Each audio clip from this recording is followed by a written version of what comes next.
Bien, ¿qué hace una geóloga en un buque oceanográfico? Una estudiosa de la Tierra en medio del mar. Esto parece paradójico, pero sin embargo, esa pregunta nos va a servir de hilo conductor para explicar un poco, pues bueno, no solamente para qué servimos nosotros como geólogos, sino también cuáles son nuestros métodos modernos de estudio, cómo hemos pasado del martillo al buque oceanográfico como método de trabajo. Y también pues terminaremos mostrando algunos ejemplos de campañas oceanográficas, los resultados más interesantes que he tenido tiempo y ocasión de asistir tanto en el Pacífico como en el Mediterráneo. Bien, empecemos quizá por recordar para qué sirve un geólogo. ¿Y por qué lo digo? Porque es que muchas veces nos confunde con teólogo y arqueólogo. No, nosotros somos los de los recursos minerales, naturales, somos los de los que buscamos el petróleo, somos los que miramos las estructuras de la Tierra cuando, por ejemplo, necesitamos hacer grandes obras, pero también somos los de los riesgos naturales, riesgo volcánico, terremotos, y también últimamente pues tenemos un papel, creo, bastante importante en intentar conocer mejor los cambios climáticos a lo largo de la historia de la Tierra, porque con lo que se nos viene encima, pues conviene saber a qué nos atenemos con ese cambio climático que hemos producido. Ahora bien, ¿cuáles son nuestros métodos modernos de estudio para estudiar esas cosas? Pues claro, antiguamente pues teníamos martillo, lupa y brújula, que nos servía para hacer mapas geológicos, que sigue sirviéndonos siempre, con los que interpretábamos la estructura general de la Tierra. Ahora bien, estos métodos pues ya están un poco pasados, necesitamos, si queremos conocer mejor la Tierra, pues métodos mucho más sofisticados, y estos pues son justamente lo que se utilizan en un buque oceanográfico. Voy a citar algunos, primero para ponernos en antecedente. Por supuesto necesitamos no una lupa de 20 aumentos, sino una lupa de 25.000 aumentos, por lo tanto necesitamos de microscopio electrónico. Al día de hoy pues son un método de trabajo habitual en geología. Otras cosas que necesitamos, pues por ejemplo, son los radares. Sí, estos mismos radares que nos multan cuando nos vamos demasiado rápido, pues eso también lo utilizamos en geología, porque tiene la posibilidad de determinar la topografía a tiempo distinto, y eso, por ejemplo, es muy interesante cuando queremos estudiar cosas muy variables como un deslizamiento a lo largo del tiempo o la forma de un cono volcánico durante o previamente a una erupción volcánica. Otro método moderno de geoquímica o de geofísica, pues voy a citar uno que es particularmente útil en buque oceanográfico, que es la sísmica. La sísmica pues consiste en generar explosiones con dinamita en tierra o cañones de aire en mar y recuperar las ondas sónicas que hemos producido con geófono o hidrófono y así tener un corte vertical del terreno de los 5 o 6 primeros kilómetros de terreno, simplemente porque la tierra pues tiene velocidades, o sea, las rocas que conforman la Tierra tienen velocidades de propagación de las ondas distintas. Entonces, pues así podemos recuperar esas ondas y conocer la geometría del subsuelo. Bien, ahora imaginar que esos métodos, entre otros, iba a decir, pues los tenemos todos metidos en un buque oceanográfico, en medio del mar. Y me vaya a decir, bueno, pues, ¿pero para qué sirve en medio del mar si vivimos en la Tierra? Pues, o sea, la Tierra emergida. Pues eso, la Tierra emergida solo es 1/3 de nuestro planeta, pero si queremos conocerlo íntegramente necesitamos conocer datos sobre los otros 2/3. Eso es lo que hacemos justamente en un buque oceanográfico y a pesar de que, pues bueno, son métodos muy caros, son ahora pues de uso obligatorio para conocer mejor la dinámica terrestre. Pues bien, a la verdad que he tenido la suerte de estar voy a comentar un par de campañas geológicas en las que he estado. Una de ellas en el Pacífico, en el Rolls Royce de los buques oceanográficos, porque pues, bueno, son de los pocos buques oceanográficos que permiten hacer una perforación de hasta 10 kilómetros de profundidad.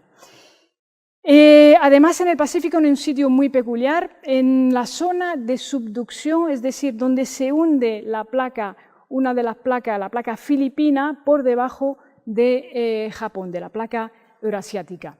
Y como sabéis, en Japón pues, hay mucho terremoto, justamente generado por esa zona de subducción, y de lo que se trataba era intentar pues, conocer un poco mejor los procesos que ocurren en esa zona de subducción.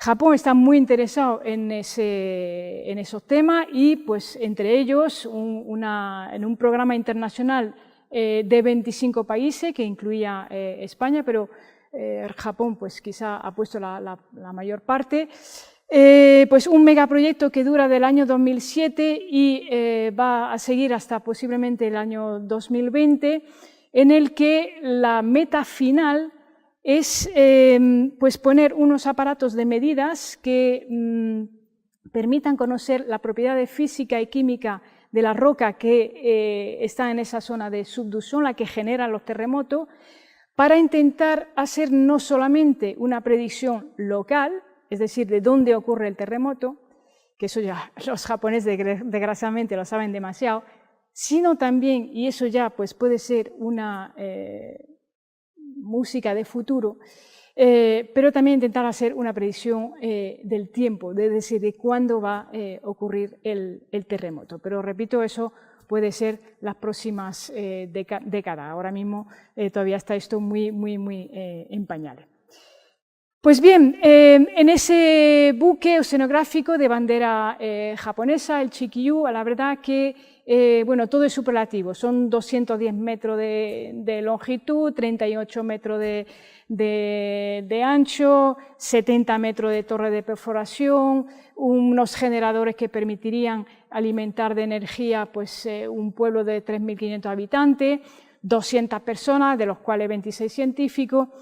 Y, en fin, pues allí hemos estado, estos 26 científicos, durante 46 días sin desembarcar, en turno de 12 horas, para que sepáis un poco lo que es el duro trabajo de los científicos, estudiando en unos laboratorios que estaban en medio del Pacífico, en el mismo barco, unas muestras que se cogían del fondo del mar, ahí a más de 2.000 metros, debajo de 2.000 metros de agua, de lámina de agua. Y cabe destacar que durante esa expedición, además, hemos batido el récord científico de perforación en marina, porque hemos llegado a 5.023 metros por debajo del nivel del mar, que se dice pronto 5 kilómetros por debajo del nivel del mar. Y son esas muestras que recogíamos a 5.000 metros las que hemos estudiado.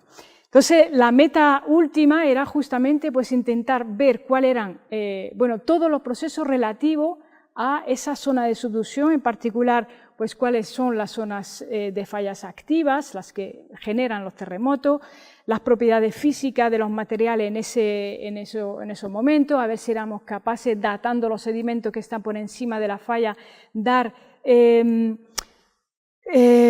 o sea, periodo de recurrencia de las fallas, es decir, cuando se produce un terremoto, a ver si podíamos hacer pautas temporales, en fin, una serie de preguntas que hemos planteado, que estamos ahora intentando resolver con todas las muestras que hemos cogido, que hace de ese proyecto una cosa absolutamente extraordinaria. Bien, entonces esto es un ejemplo de lo que hace una geóloga en un buque oceanográfico, un poco lejano, y nos vamos a acercar ahora al Mediterráneo. En el Mediterráneo también he tenido ocasión de hacer campañas campañas oceanográficas en el mar de Alborán. Esta vez con justamente la sísmica, los cañones de aire, el ruido de los cañones de aire nos han acompañado durante, en esta vez, pues relativamente corto, 24 días nada más, bueno, nada más un mes, vamos, casi, en un buque español, el Sarmiento de Gamboa, con un equipo español, en el que, pues, con esa sísmica hemos visto una cosa absolutamente extraordinaria. Y es una cosa curiosa, es un nivel que se reconoce a nivel de todo el Mediterráneo, que llamamos el nivel M, y refleja lo que llamamos la crisis de salinidad del Mesiniense.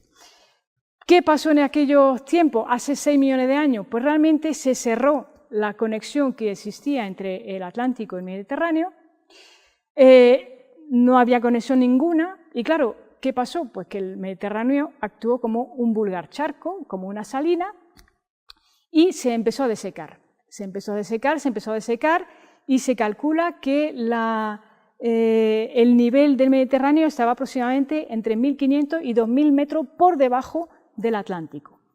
Entonces, claro, como actúa como una salina, niveles de sales enormes se depositaron. Pero claro, 600.000 años más tarde, hemos hablado de 6 millones de años, ahora de 600.000 años más tarde, aproximadamente 5 millones de años, un poco más, se volvió a conectar Atlántico y Mediterráneo. Claro, imaginar una diferencia de nivel tan alta, se debió de formar ahí una catarata de mucho cuidado. Hay que imaginar que, pues yo creo que la catarata del Iguazú o del Niágara debieron de quedar a la altura de la zapatilla con respecto de la catarata que se debió de formar entre el Atlántico y el Mediterráneo, que se iba rellenando.